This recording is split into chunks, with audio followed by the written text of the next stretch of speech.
Welcome to Trending Now. The House is moving toward a vote on releasing files from the sex trafficking investigation into Jeffrey Epstein. Republican leaders have no choice but to allow a vote after a petition on the Epstein bill reached the needed 218 signatures. Thank you very much, everybody. I appreciate it. Thank you very much. Trump seemed to deflect questions about the convicted sex offender yesterday after a dizzying day of political intrigue. House Democrats released never-before-seen emails revealing that, in the words of Epstein, Trump knew about the girls he was trafficking. Tessa Bennett will have more coming up. Have you maybe reflected on your leadership style moving forward? No, we are. My plan is to continue to lead and be the only leader in the country that's fighting for an affordable Canada. With the recent departure of two Tories, one crossing the floor, there have been a wave of opinion pieces questioning Conservative leader Pierre Poilievre's leadership. Today we're sending a clear message that we will never give in to extortion, because that's what it was.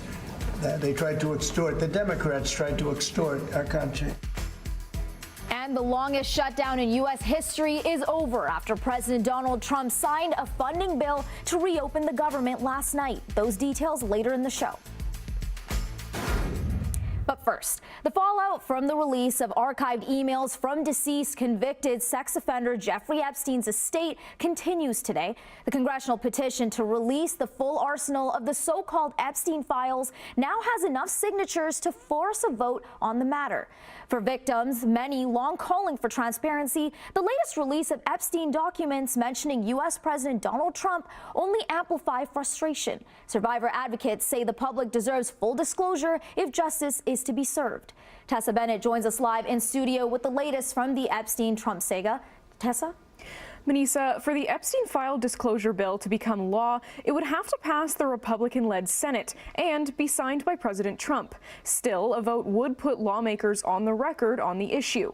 The White House has dismissed the new documents, saying the emails House Democrats chose to reveal created a fake narrative to slander Trump, who has not been legally accused of wrongdoing in relation to Epstein. We have to remember that this is a truly horrifying situation, right? This is a convicted child sex offender. Now, that being said, there are definitely politics at play here. Jeffrey Epstein is back in the news, and he's dragging U.S. President Donald Trump's name with him. Thank you very much, everybody. I appreciate it.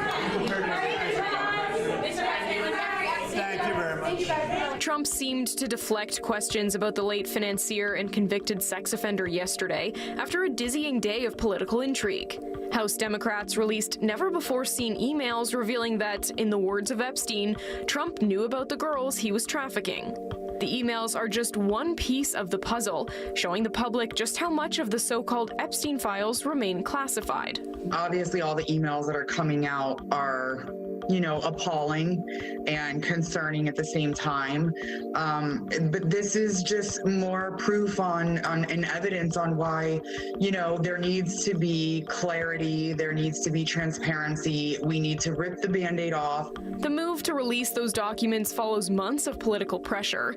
A bipartisan duo, Representatives Thomas Massie of Kentucky and Ro Khanna from California, have formally filed a resolution demanding the full public release of all unclassified Epstein records. The congressional petition received enough signatures to force a vote on the matter yesterday, with a vote expected to be put on the House floor next week.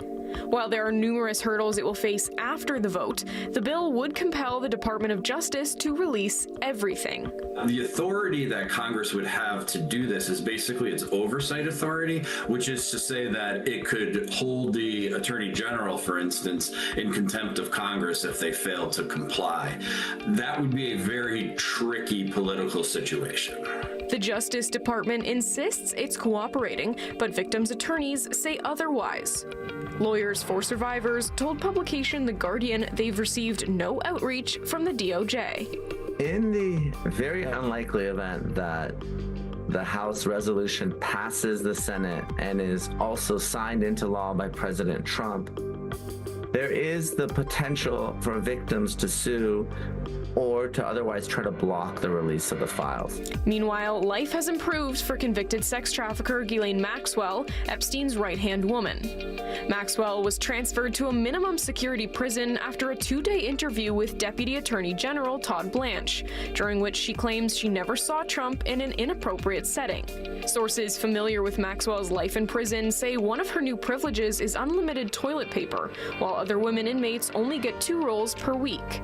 She also reportedly gets her meals and mail delivered to her cell and has been given special arrangements for guests. This, as reports show, her legal team might be preparing a commutation application to be reviewed by the Trump administration.